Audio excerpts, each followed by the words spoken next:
welcome. I'm Wang Mamang. It's 7 p.m. in the Chinese capital and 1 p.m. in Damascus, where we report our top story. Coming right up on Asia Today.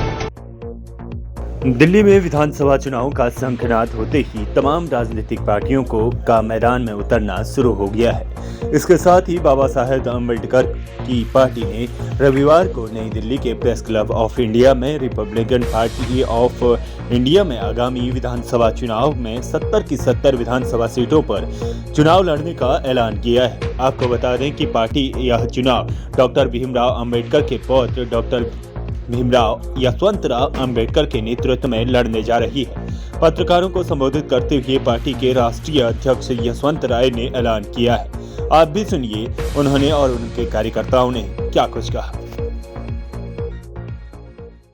आने वाले दिल्ली चुनाव में जो 70 सीटें है और Republican party of India Bhimrao Ambedkar या आने वाले समय में सभी सीटों पर चुनाव लड़ेगी।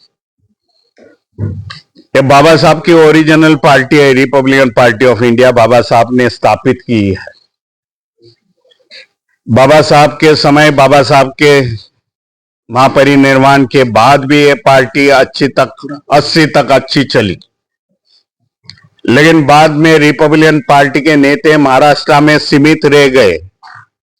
आज समय आ चुका है कि रिपब्लिकन पार्टी ऑफ इंडिया देश भर में लेके जाए। वो प्रयास मैं कर रहा हूं बाबा साहब का नाती। मेरा भी नाम भीमराव यशवंतराव अम्बेडकर है और यही कारण है कि थोड़ी लेट हुई है, मैं जानता हूं, लेकिन रजिस्ट्रेशन अभी 3 महीना पहले मिल गया। लेकिन आज का युग ये मॉडर्न युग है, डिजिटल युग है, नए नए मोड ऑफ ट्रांसपोर्ट है।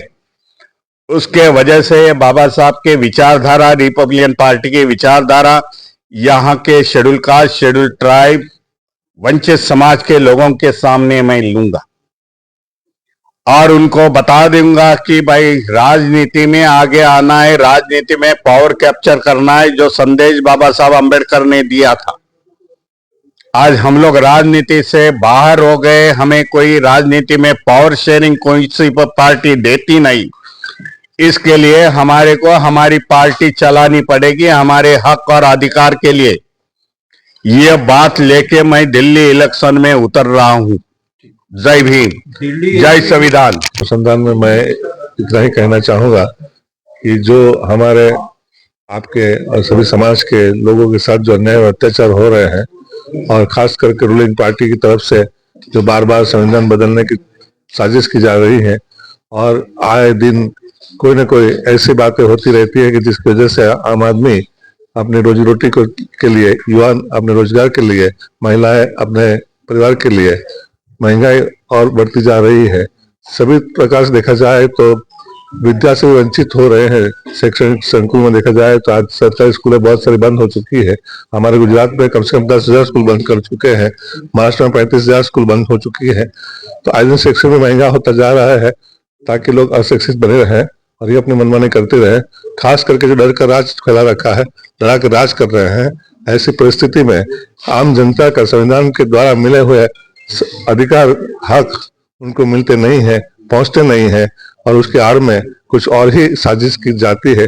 ऐसे हालात में हमें आज फिर से एक बार डॉक्टर भीमराव यशवंत अम्बेडकर जी के साथ Republican party of India bracket में भीमराव अम्बेडकर लिखते हैं, जो ओरिजिनल पार्टी है, जो डॉक्टर बाबा साहब अम्बेडकर की खुद की स्थापित की पार्टी को सजीवन किया गया है, उसके बैनर के तले हम हमारे साथ, हमारे विचारधाराओं से जुड़े हुए कुछ और संगठन और राजकीय पार्टियों के साथ मिलकर दिल्ली के चुनावी मैदान में उतरना चाहते हैं। मैं हरिभाई पटेल, राष्ट्रीय अध्यक्ष आम जनता पार्टी इंडिया। हम लोग दिल्ली में एक तीसरा विकल्प बनाएंगे। आरपीआई जो बाबा साहब की ओरिजिनल पार्टी है, जो अभी नई आरपीआई भीमराव अम्बेडकर के नाम से पंजीकृत हुई है, हम सब ने सर को कॉल किया कि हम लोग दिल्ली में आप आए सर और दिल्ली में एक तीसरा विकल्प दें, क्योंकि आज जो देश का माहौल है वो भारतीय संविधान को लेकर है, लोकतंत्र को लेकर है। तो भारतीय संविधान की रचना की बाबा साहब अम्बेडकर ने किया है, तो हम लोग चाहते हैं कि बाबा साहब अम्बेडकर के ओरिजिनल खून का कोई आदमी आए और वो बाबा साहब अम्बेडकर के बनाए हुए संविधान को इस देश में संविधानवादी राष्ट्र का निर्माण करे। और इसीलिए हम लोगों ने किया है और दिल्ली में हम लोग एक मोर्चा बना करके पूरे दिल्ली के सभी सीटों पर चुनाव लड़ने का मन बनाया है।